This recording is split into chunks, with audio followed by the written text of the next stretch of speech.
Bonjour les élèves de 4e, donc aujourd'hui on va voir une nouvelle séance sur les équations. Donc maintenant on sait bien résoudre les équations et on va montrer à quoi ça va servir. Ça va nous servir pour résoudre des problèmes de la vie de tous les jours. Alors vous allez voir qu'au début les problèmes que je vais montrer vont être extrêmement simples. Tellement simple que du coup vous allez vous demander à quoi ça sert de s'embêter à faire des équations puisqu'on sait déjà faire même sans équations. Effectivement, je sais bien qu'au début, vous n'allez pas trop en voir l'intérêt, mais on est obligé de passer par ces équations qui sont très simples, ces problèmes qui sont très simples, pour que vous compreniez le mécanisme, pour que vous puissiez après vous réussir à faire des équations qui seront plus compliquées. Donc, je compte sur vous pour essayer de vous forcer à bien mettre en équation, même si la plupart des exercices qu'on va faire au début sont accessibles à des enfants de 6e. Je le sais, le but, ce ne sera justement pas de donner directement la réponse, ce sera d'essayer de trouver l'équation. Vous allez voir, on va d'abord faire une petite activité. Donc, on va passer à l'activité de découverte. Je vous ai écrit un programme de calcul. Le programme de calcul nous explique qu'il faut prendre un nombre, lui ajouter 4, multiplier donc le résultat par 3 et ensuite enlever 2. Déjà, souvent dans les exercices, on va essayer de tester ce nombre. C'est-à-dire qu'on va essayer de tester ce programme, on va le tester avec certains nombres. On va se poser la question, par exemple, si on prend comme nombre de départ, le nombre de départ, on va dire qu'on va prendre 5, ce sera plus facile. Et on va se poser la question, à quel nombre on va arriver. Donc si je prends comme nombre de départ 5, j'ajoute 4, donc ça va me faire 5 plus 4, donc ça me fait 9. Ensuite, je multiplie par 3. 9 multiplié par 3, ça va me donner 27. Et j'enlève 2, je vais faire 27 moins 2, ça va me donner 25. Ça, c'est en gros, je prends comme nombre de départ 5, je sais que j'arrive à 25. La question que je vais poser après, elle va être un peu plus difficile. Je sais que j'arrive à 7. C'est-à-dire que le nombre de départ, je ne le connais pas. Je sais que le nombre d'arrivée, ça va être 7. Et je vais vous demander quel est le nombre de départ. C'est ça qui va m'intéresser. C'est-à-dire que je ne sais pas combien j'avais au début, mais je sais juste que j'arrive à 7. Très logiquement, vous allez vous dire, il suffit de faire l'opération inverse, de faire le chemin dans l'autre sens. Effectivement, la chose la plus logique, ce serait de faire mon chemin dans l'autre sens. C'est-à-dire que je vais faire, à chaque fois quand je dis que je vais faire dans l'autre sens, je vais faire l'opération inverse. C'est-à-dire que comme à la fin, j'avais enlevé 2, là, je vais ajouter 2. Donc, ça va me faire 7 plus 2 égale 9. Comme j'avais multiplié par 3, là, je vais diviser par 3. Donc, 9 divisé par 3, ça va me donner 3. Et puis, comme j'avais ajouté 4, je vais faire l'inverse. Je vais faire 3 moins 4, je vais trouver moins 1. Donc, a priori, si j'ai moins 1 au départ, je suis censée arriver à 7. On va quand même vérifier. Moins 1 plus 4, ça me donnait 3. 3 multiplié par 3, ça me donnait bien 9. Et 9 moins 2, ça me donnait bien 7. Effectivement, si je prends moins 1 au départ, j'arrive bien à 7. Ça, c'est peut-être un peu compliqué, mais c'est faisable. Mais si dans mon programme, je ne marque pas enlever 2, mais je marque enlever le double du nombre de départ. Alors, on a l'impression que ça ne change pas grand-chose. Effectivement, pour le premier exercice, ça ne va pas changer grand-chose. Mais pour le deuxième, ça va tout changer. Donc, on imagine qu'on a exactement les mêmes questions, sauf que cette fois-ci, la dernière étape de mon programme, c'est enlever le double du nombre de départ. Mon nombre de départ, c'est 5. Ici, ce sera 5 plus 4 égale 9. 9 fois 3 égale 27. Et puis là, le but, c'était d'enlever le double du nombre de départ. Donc ici, c'est 27 moins 2 fois le nombre de départ. Donc 27 moins 2 fois 5. Donc 27 moins 10. Donc ça donne 17. Ça ne change pas grand-chose au final.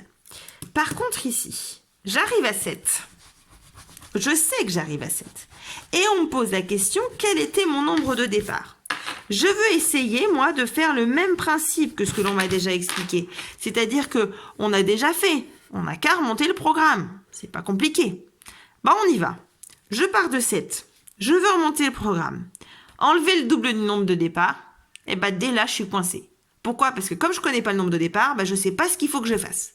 Je ne peux pas remonter mon programme puisque mon nombre de départ, je ne l'ai pas. Eh bien, c'est là que vont intervenir les équations. C'est-à-dire que les équations, ça va intervenir quand on est un petit peu coincé. et il va falloir réussir à mettre en équation. Mettre en équation, ça va être traduire en langage mathématique une question qui nous est posée.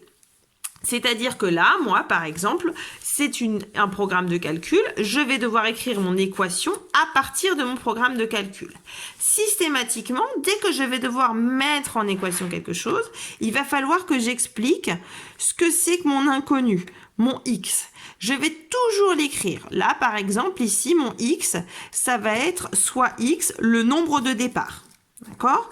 Ça va systématiquement, et vous allez voir qu'après avoir fait 2 ou 3 exercices, vous allez très vite comprendre le principe, ça va systématiquement être la question qui vous est posée. Quel est le nombre de départ? Donc moi, je vais poser x, le nombre de départ. Je vais essayer de traduire en langage mathématique l'énoncé qui m'est donné. L'énoncé qui m'est donné m'expliquait que je prenais un nombre, je lui ajoutais 4. Donc je faisais x plus 4. Je multipliais ça par 3, donc fois 3. Et j'enlevais le double du nombre de départ. Donc, j'enlevais 2 fois le nombre de départ qui était x, donc moins 2x. Et ça, on m'explique, donc on est d'accord que ça, c'est, si je prends x comme nombre de départ, je vais arriver à ce nombre-là. On sait que j'arrive à 7. Donc, ça me donne, ce truc-là est égal à 7. J'ai écrit une équation. Ce qui va être très difficile pour vous au début, ça va être de trouver ces équations. C'est ça qui va être difficile. Même quand on est en classe entière, qu'on le fait en classe, c'est compliqué. Ça fait partie des choses qui sont un peu difficiles.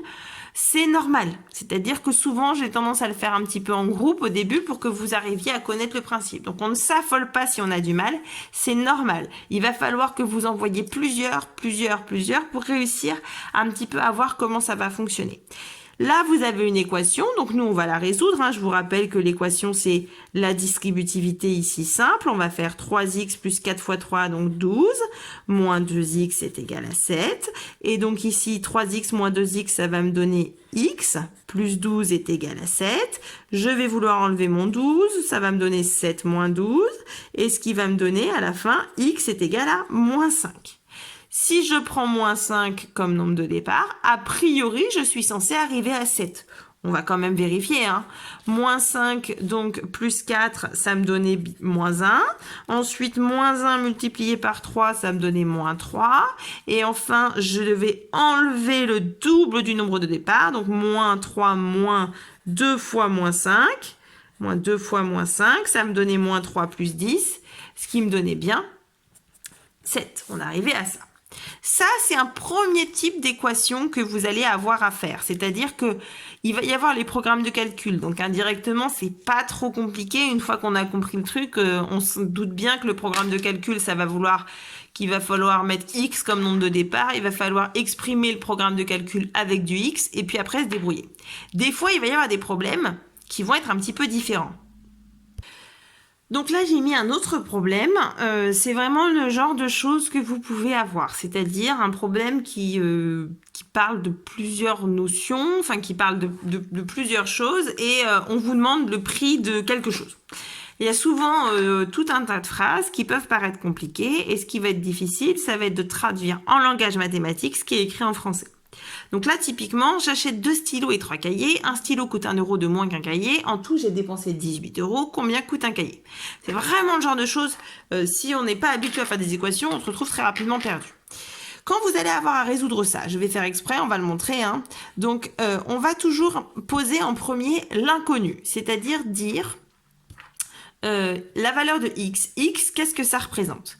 Donc ici, combien coûte un cahier? On va marquer, ça va en tout cas au début être toujours la question. Combien coûte un cahier? Donc x, ça va être le prix du cahier. D'accord? À chaque fois, ça va vous permettre d'un petit peu réussir à comprendre comment commencer. Donc, soit x, le prix d'un cahier. Le but, ça va être d'essayer de mettre chacune des notions de la phrase en langage mathématique. On nous dit que donc un cahier, c'est ce que je viens d'expliquer, il coûte x € parce que c'est le prix d'un cahier. On nous explique qu'un stylo coûte 1 € de moins qu'un cahier. Ça veut dire qu'un stylo, donc il coûte 1 € de moins qu'un cahier, donc ça va coûter x moins 1 €. Alors, si on essaye de symboliser, hein, si un cahier coûtait 10 euros, le stylo coûterait 9 euros. Si un cahier coûtait 50 euros, cher le cahier, le stylo coûterait 49 euros. Donc, à chaque fois, je fais moins 1 pour passer de l'un à l'autre. Et ensuite, il y a une phrase qui nous dit « J'achète 2 stylos et 3 cahiers et que le tout, ça m'a coûté 18 euros. » C'est-à-dire que 2 stylos plus 3 cahiers. Alors, on a le droit hein, au brouillon d'écrire comme ça, il n'y a pas de souci pour essayer de visualiser. En tout, ça fait 18 euros. En même temps, ça vous paraît logique. Oh, tiens, j'ai déjà un truc qui ressemble un peu à une équation. 2 stylos plus 3 cahiers égale 18 euros. Bon, le problème, c'est que j'ai pas des X, mais je vais pouvoir me débrouiller. Un stylo, ça coûte X moins 1. Donc, 2 fois X moins 1. Un stylo, ça coûte X moins 1. Plus 3 fois un cahier, ça coûte X. 3 fois X. En même temps, si je paye 2 stylos, je vais payer 2 fois le prix d'un stylo. Si j'achète 3 cahiers, je vais payer 3 fois le prix d'un cahier. C'est égal à 18 euros. Et voilà, j'ai une équation que je suis capable de résoudre. Ici, je vais faire ma simplification. Ça va me donner 2x moins 2 plus 3x est égal à 18. Ce qui va me donner 2x plus 3x, ça va me faire 5x moins 2 est égal à 18. Je vais déplacer mon moins 2. Ça va me faire 5x est égal à 18 plus 2. Et donc, je vais me retrouver avec x est égal à 20 divisé par 5, donc 4. Un cahier coûte 4 euros. Alors, je sais qu'au début, c'est bizarre, mais vous allez voir que plus vous allez en faire, plus vous allez réussir à comprendre. Alors là, au début, celle que je vais vous donner 2 exercices aujourd'hui. Ça va être un petit peu soft, mais il ne faut pas vous affoler. Le but, c'est vraiment d'essayer de chercher. On va d'abord écrire la leçon. Donc, la leçon, mise en équation et problème, on nous explique que, j'ai écrit que mes équations peuvent servir à résoudre certains problèmes. Donc là, c'est typiquement tout un blabla. À la fête foraine, une place pour l'attraction oxygène coûte le double d'un ticket pour les autotamponneuses. Une barbe à papa coûte 1 euro de moins qu'un ticket pour autotamponneuse. Pendant la journée, j'ai fait un tour de oxygène, 2 tours d'autotamponneuse et mangé 2 barbes à papa et j'ai dépensé 10 euros.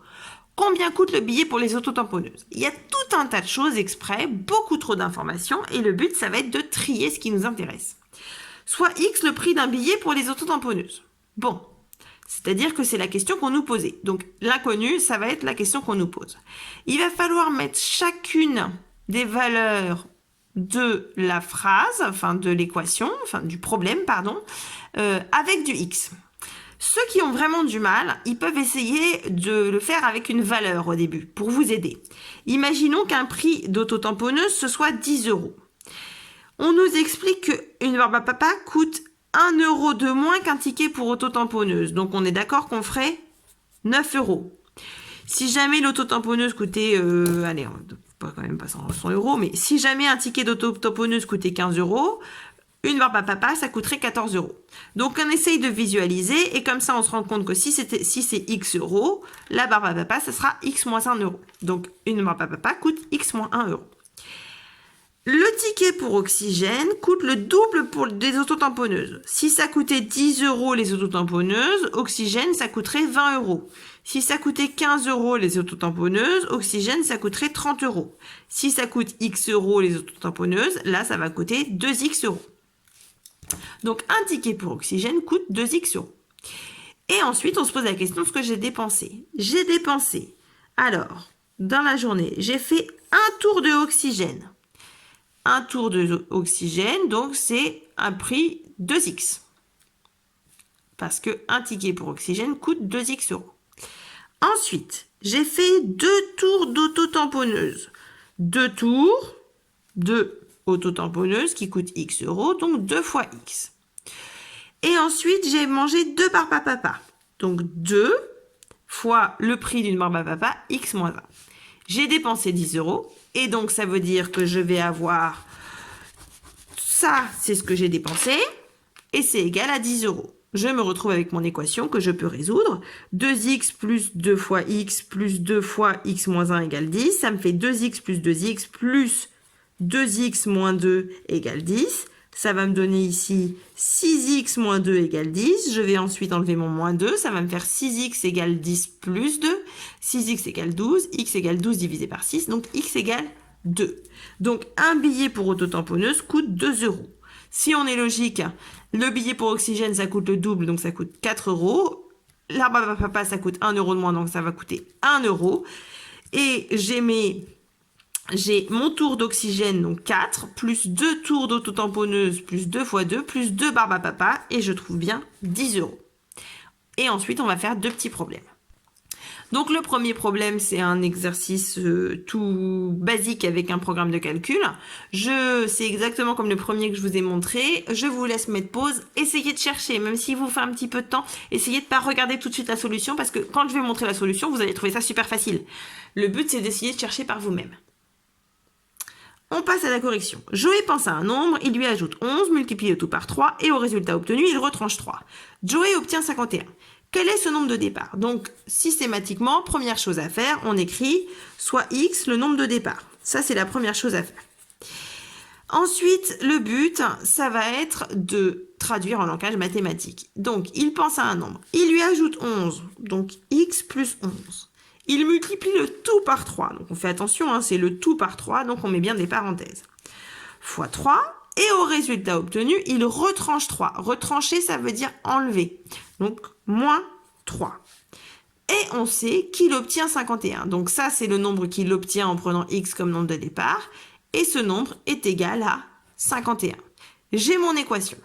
Donc, je vais la résoudre. X, hop, ça va me donner 3x plus 33 moins 3 égale 51. Ce qui va me donner 3x plus 30 est égal à 51. Ensuite, hop, mon 30, je vais le passer de l'autre côté. Ça va me donner 3x égale 51 moins 30.